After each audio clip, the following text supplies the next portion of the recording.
Good morning 12th class.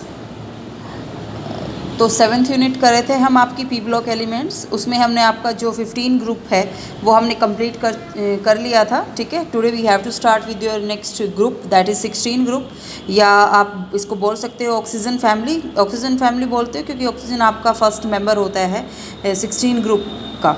ठीक है, तो 16 ग्रुप हम करेंगे आज। स्टार्ट इसको करते हैं तो सबसे फर्स्ट हम जनरल इंट्रोडक्शन करते हैं। तो जो 16 ग्रुप के एलिमेंट है, 16 ग्रुप में आपके पास बेसिकली 5 एलिमेंट होते हैं। ऑक्सीजन, सल्फर, सिलीनियम होता है, टेलुरियम होता है एंड पोलोनियम होता है। Polonium is radio active element और इसको आप बोल सकते हो that is metallic in nature. ठीक है, तो उसके बाद यदि हम बात करें तो ऑक्सीजन इसका फर्स्ट मेंबर है, इसलिए इसको आप ऑक्सीजन फैमिली के नाम से जानते हो। इस 16 ग्रुप का आप कैल्कोजेंस भी बोलते हो। कैल्कोजेंस का मीनिंग होता है जो और की फॉर्मेशन करते हैं। ठीक है, कैल्कोजेंस मीन्स और फॉर्मिंग एलिमेंट्स। ठीक है, क्योंकि आपके पास जो बहुत सारे आपके पास होते हैं मेटल ऑक्साइड, वो ऑक्साइड एंड सल्फाइड्स की फॉर्म में आपके बेसिकली एग्जिस्ट करते हैं। ठीक है, तो यदि हम बात करते हैं इसकी फ़िज़िकल प्रॉपर्टीज़ की, तो फिज़िकल प्रॉपर्टी में ये जैसे आपके 14 एंड 15 ग्रुप के एलिमेंट आपकी प्रॉपर्टी शो करते थे, जस्ट लाइक दैट जब हम डाउन द ग्रुप मूव करेंगे तो जो 16 ग्रुप की प्रॉपर्टीज़ हैं वो भी आपकी कुछ हद तक मैच करती हैं। ठीक है, जैसे साइज़ का कंसेप्ट आप ले लो कि डाउन द ग्रुप जब भी आप मूव करते हैं तो एटॉमिक साइज़ आपका बेसिकली इंक्रीज़ होता है। ठीक है, 15 ग्रुप में भी हमने पढ़ा था कि डाउन द ग्रुप आपकी मेटालिक करैक्टर इंक्रीज होता है, तो same we can apply here. तो जब हम 16 ग्रुप में भी डाउन द ग्रुप मूव करते हैं तो मेटालिक करैक्टर आपका इंक्रीज होता है। ठीक है, तो ये कुछ प्रॉपर्टी हैं आपकी जो कुछ नहीं, मोस्ट ऑफ प्रॉपर्टी हैं जो यदि हम इन अ ग्रुप मूव करते हैं तो 14, 15, 16 ग्रुप की आपकी बेसिकली मैच करती हैं। ठीक है, तो उसके बाद हम यहाँ पे आपका फर्स्ट टॉपिक कर लेते हैं that is the occurrence. Occurrence की यदि हम बात करें तो 16 ग्रुप के एलिमेंट में ऑक्सीजन आपका मोस्ट अबंडेंट एलिमेंट होता है। फ्री स्टेट में भी आपका हमें मिलता है और ये आपका कंबाइंड स्टेट में मिलता है। फ्री स्टेट की यदि हम बात करते हैं तो ऑक्सीजन की फॉर्म में हमें मिलता है। ठीक है, 20.46% बाय वॉल्यूम या यू कैन से बाय मास 23% आपका एटमॉस्फेयर में प्रेजेंट होती है oxygen in the form of gas. ठीक है, तो जो ऑक्सीजन है, अब मेन क्वेश्चन ये आता है कि ऑक्सीजन आपकी जो बनती है वो बेसिकली फोटोसिंथेसिस प्रोसेस से आपकी मैक्सिमम अमाउंट जो ऑक्सीजन की है एटमॉस्फेयर में वो प्रोड्यूस होती है। फोटोसिंथेसिस में आपके पास क्या होता है, 6th क्लास से आप इस चीज़ को पढ़ के आए हो कि जो आपके पास क्लोरोफिल होता है वो क्या करता है, जो सनरेज होती हैं सनरेज की हेल्प से एब्जॉर्ब करता है एनर्जी, और जो CO2 एंड वाटर होता है उसको आपका कन्वर्ट कर देता है वहाँ पे कार्बोहाइड्रेट एंड ऑक्सीजन में।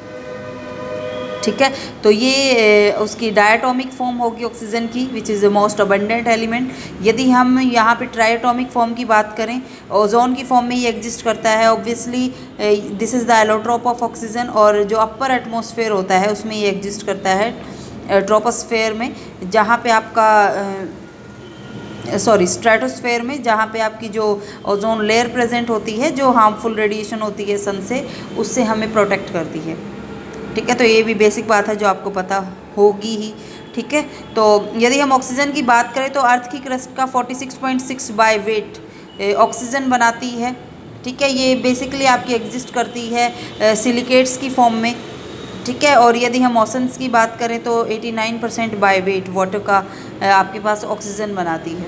ठीक है, तो इस चीज़ को आपने याद रखना है। बेसिक चीज़ें हैं, यहाँ से क्वेश्चन बेसिकली नहीं बनता, लेकिन फिर भी आपको पता होना चाहिए। यदि हम सल्फ़र की बात करें, सेकंड एलिमेंट है जो 16 ग्रुप एलिमेंट का, तो वहाँ पे सल्फ़र आपका लेस्ट अबंडेंट होता है। 16th मोस्ट अबंडेंट एलिमेंट ये आपका होता है। तो यदि हम अर्थ क्रस्ट की बात करें तो 0.1% तक, 0.03 से 0.1% तक जो अर्थ की क्रस्ट का मास है उसकी फॉर्मेशन करता है आपका सल्फ़र। ठीक है, तो यदि हम कंबाइंड स्टेट की बात करें तो आपने ये सारे के सारे जो कंपाउंड है ये आपने पढ़ भी रखे हैं। सल्फेट्स की फॉर्म में ये आपके एग्जिस्ट करता है। फॉर एग्जांपल जिप्सम की यदि हम बात करें तो क्या होता है आपके पास CSO4 into 2H2O। Epsom salt, ये कॉमन नेम आपने याद रखना है। इप्सम सॉल्ट की यदि हम बात करें तो मैग्नीशियम सल्फेट इंटू 7H2O को आप इप्सम सॉल्ट बोलते हो।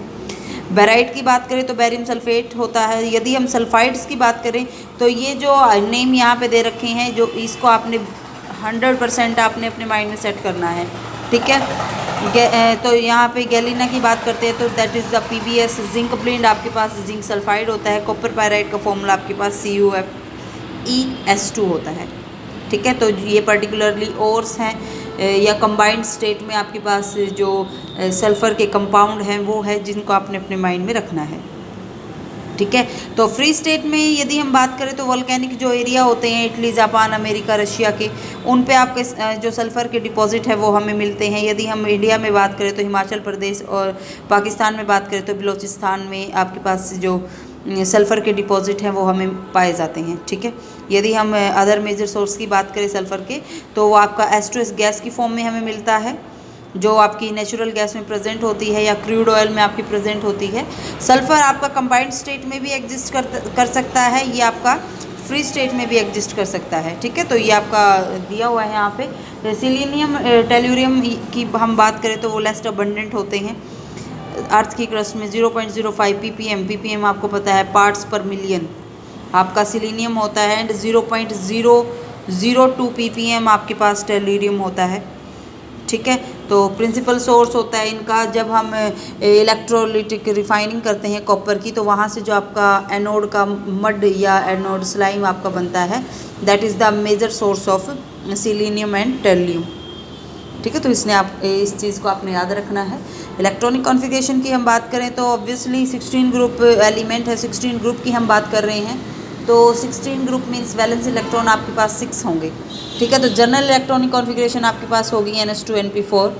हंट्स रूल के अकॉर्डिंग यदि हम अरेंजमेंट करें p इलेक्ट्रॉन में तो आप कुछ इस टाइप से करोगे। NS ये तो फुली फिल्ड होगा ऐसे ऑर्बिटल, तो P में px में 2 इलेक्ट्रॉन, py में 1, pz में 1, ये चीज़ें आप 11th में पढ़ के आए हो। This is all basic about chemistry, ठीक है।